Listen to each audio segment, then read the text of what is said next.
అందరికీ నమస్కారం అండి. శైలజ వినిపించే కథల ఛానల్కు స్వాగతం. ఈరోజు మనం మాచిరాజు కామేశ్వరరావు గారు రచించిన పిల్లను తెచ్చిన ధనరాశి అనే కథను విందాం. ఈ కథ మార్చి 1974 చందమామలో ప్రచురింపబడింది. సీనయ్య అనే ఆయనకు శంకరయ్య అనే కొడుకు ఉండేవాడు. సీనయ్యకు తన కొడుకు ఎందుకు కొరగాని వాడని నమ్మకం. అందుచేత ఆయన ప్రతిదానికి వాడిని శాసిస్తూ కోప్పడుతూ వాడికి సొంత ఆలోచన అనేది సాధ్యం కాకుండా చేశాడు. తండ్రిదే శాసనంగా పెరిగిన శంకరయ్య శుద్ధ వెర్రి వెంగళపగానే తయారయ్యాడు. పెరుగుతున్న కొద్దీ వాడి బుర్ర పూర్తిగా చెడింది. వాడికి సొంతాన నేర్చుకున్న విద్య ఒకటే తెలుసు. అదేమిటంటే ఊరి చెరువులో మునిగి ఊపిరి బిగబట్టి చాలాసేపు కూర్చోవడం. తండ్రి అదుపు లేకుండా వాడు ఈ విద్యను అద్భుతంగా నేర్చుకున్నాడు. తండ్రి ఏ పని చెప్పినప్పటికీ వాడు దాన్ని ఏదో విధంగా పాడు చేసేవాడు.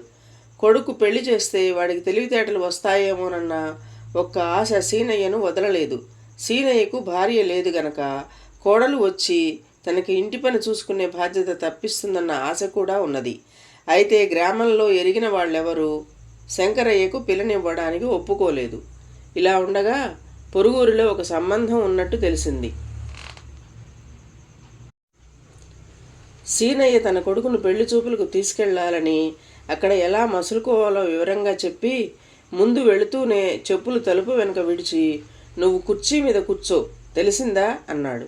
శంకరయ్యకు తండ్రి ఏది చెప్పినా ఉన్న మతి కూడా పోయింది. అయినా వాడు తెలిసిందన్నట్టు తల ఆడించి తండ్రి చెప్పిన మాటలు మళ్ళీ మళ్ళీ అనుకుంటూ బండిలో ఎక్కి కూర్చున్నాడు. కానీ దారిలో ఆ మాటలు తారుమారయ్యాయి. తీరా ఊరు చేరి ఇల్లు చేరి శంకరయ్య తన చెప్పులు తీసి కుర్చీ మీద పెట్టి తాను పోయి తలుపు వెనకాల కూర్చున్నాడు. పిల్ల తండ్రికి శంకరయ్యను చూడగానే అంత అర్థమైపోయింది. ఆయన ఆ తండ్రి కొడుకులను పిల్లనైనా చూపకుండా ఈ వేరిబాగుల సంబంధం మాకొద్దు అని వారిద్దరిని వచ్చిన దారినే పంపేశాడు. ఇంటికి వచ్చాక సీనయ్య శంకరయ్య మీద విరుచుకుపడి, "ఇక నీకు ఈ జన్మలో పెళ్లి కాదు. తలమాసిన వాడెవడైనా నీకు పిల్లనిస్తే ఇయ్యాలి" అని కసురుకున్నాడు. తనకు పిల్లనిచ్చి తలమాసేవాడి వెతకడానికి శంకరయ్య నిశ్చయించాడు.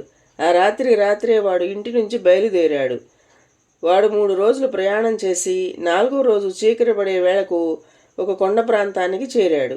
అక్కడ ఒక గుహలో ఒక విచిత్రమైన ధ్వని వాడికి వినిపించింది. ఆ గుహలో ఒక రాక్షసుడు నిద్రపోతున్నాడు. వాడు పెడుతున్న గురకే శంకరయ్య విన్నది.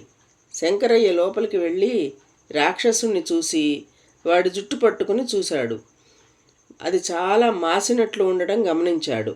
నాకు పిల్లనిచ్చే తలమాసినవాడు నేను వస్తున్నానని తెలిసి భయపడి ఇక్కడ దాక్కున్నాడన్నమాట అనుకుని శంకరయ్య ఆ రాక్షసుడిని జుట్టు పట్టుకుని ఊపాడు. రాక్షసుడు పెద్దగా ఆవలిస్తూ లేచి, "ఎవడురా నన్ను లేపింది?" అని కోపంగా గర్జించాడు. "పిల్లనివ్వకుండా ఎటుపోతావురా తలమాసిన వెధవ! వెంటనే కట్నంతో సహా నాకు పిల్లనిచ్చి పెళ్లి చెయ్యి" అంటూ శంకరయ్య రాక్షసుడి చెవి మెలిపెట్టాడు. రాక్షసుడికి పట్టరాని కోపం వచ్చింది. వాడు ఆ కోపంలో శంకరయ్యను విరుచుకు తినేసేవాడే కానీ ఈలోగా గుహలోపల ఉన్న రాక్షసుడి పెళ్ళాం శంకరయ్య అన్న మాటలు విని యువతలకి వచ్చింది. ఎందుకంటే దానికి ఒక కూతురు ఉన్నది. ఆ పిల్లది చాలా స్థూలకాయం. ఎంత ప్రయత్నించినా దానికి ఈనాటి వరకు సంబంధం కుదరలేదు. అందుచేత రాక్షసి యువతలికి వస్తూనే, "ఏం రాక్షసుడు అయ్యా నువ్వు? అల్లుడు వస్తే ఒక మర్యాద మంచి లేదు" అంటూ తన మొగుడు మీద విరుచుకుపడింది. "ఇంతకు పిల్ల ఏది?" అంటూ శంకరయ్య చుట్టూ చూశాడు. "ఇప్పుడే విహారానికి వెళ్ళింది. ఇంకో ఝాముకు కానీ రాదు. అలిసి వచ్చావు, ఒక కొనుకు తీయి" అన్నది రాక్షసి. శంకరయ్య రాక్షసి పెట్టిన పళ్ళు తిని పాలు త్రాగి లోపల గుహలో జంతువుల చర్మాల మీద శయనించాడు. శంకరయ్య పుష్టి అయినవాడు. వాణ్ణి తినాలని రాక్షసుడికి కోరికగా ఉన్నది. కానీ రాక్షసి శంకరయ్య పడుకున్న గుహకు అడ్డంగా కూర్చున్నది. రాక్షసి కూతురు అర్ధరాత్రి వచ్చింది.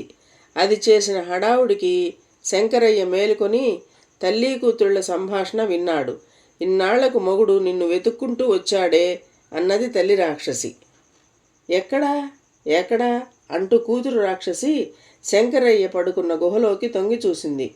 కళ్ళు కొంచెం తెరిచి రాక్షసి కూతుర్ని చూసిన శంకరయ్య అదిరిపడ్డాడు. అది తల్లిదండ్రుల కన్నా కూడా వికారంగా ఉన్నది. శంకరయ్యను చూసిన రాక్షసి కూతురు వెన్నపూసలాగున్నాడు అన్నది. వాణ్ణి విరుచుకు తింటావా ఏం? ఆ పని మాత్రం చెయ్యకు. వీడు తప్పితే నీకు మరో మొగుడు దొరికే అవకాశమే లేదు అని తల్లి రాక్షసి కూతుర్ని హెచ్చరించింది. నా మాట సరే, అయ్యే మాటేమిటి? మనిషి దొరికితే తినకుండా వదలడు అన్నది కూతురు. అందుకే నేను బయటకు పోకుండా లోపల కాపలా కూర్చున్నాను. నేను కాసేపు అలా తిరిగి వస్తా, నువ్వు కాపలా కూర్చో అని తల్లి రాక్షసి బయటికి వెళ్ళిపోయింది. రాక్షసి కూతురికి శంకరయ్యను చూస్తున్న కొద్దీ తినాలన్న కోరిక పెరగసాగింది. గుహలోనే తినేస్తే తల్లి తనను బతకనివ్వదు. అందుకని రాక్షసి కూతురు శంకరయ్యను నిద్రలేపి పెళ్లి ఏర్పాట్లన్నీ అయ్యాయి, పద పోదాం అన్నది. అంతా వింటున్న శంకరయ్యకు దాని దొంగ ఎత్తు అర్థమైంది. ముందు కట్నం డబ్బు అక్కడ పెడితేనే పెళ్ళి అన్నాడు వాడు. రాక్షసి కూతురు లోపలికి వెళ్ళి ఒక తోలు సంచి నిండా రత్నాలు బంగారము తెచ్చి శంకరయ్య చేతికిచ్చి పదమన్నది. శంకరయ్య సంచి మూతి కట్టి చంకన పెట్టుకుని రాక్షసి కూతురి వెనకనే బయలుదేరాడు. గుహ దాటి యువతలకి రాగానే వాడు రాక్షసి కూతురితో, స్నానం చేయకుండా పెళ్ళి ఏమిటి? ముందు స్నానం చెయ్యాలి అన్నాడు. రాక్షసి కూతురు వాడిని ఒక కోనేరు దగ్గరకు తీసుకుపోయింది. వాడు సంతోషంతో సంచితో సహా కోనేరులోకి దూకి అడుగున కూర్చున్నాడు. రాక్షసి కూతురు ఎంతసేపు చూసినా వాడు మళ్ళీ పైకి రాలేదు. దానికేమో నీరు అంటే చచ్చే భయం. వాడు మర్నాడు చచ్చి పైకి తేలతాడని, అప్పుడు తాను వచ్చి వాడిని పీక్కు తినవచ్చునని అనుకుని అది తమ గుహకు తిరిగి వెళ్ళిపోయింది. తరువాత శంకరయ్య తల నీటి పైకి పెట్టి రాక్షసి కూతురి పోయిందని తెలుసుకొని సంచితో సహా ఇంటికి తిరిగి వచ్చాడు. డబ్బుతో తిరిగి వచ్చిన శంకరయ్యకు మంచి సంబంధం దొరికింది. తన అదుపు లేకపోతే తన కొడుకు వెర్రివెంగళప్ప కాడని సీనయ్య అప్పటికి గ్రహించాడు. తరువాత శంకరయ్య తాను యోగ్యుడేనని రుజువు చేసుకోవటానికి ఎంతో కాలం పట్టలేదు. ఈ కథ మీకు నచ్చినట్లయితే లైక్ చేయండి, షేర్ చేయండి, కామెంట్ చేయండి, సబ్స్క్రైబ్ చేసుకొని నన్ను ఎంకరేజ్ చేయండి. నమస్కారం అండి.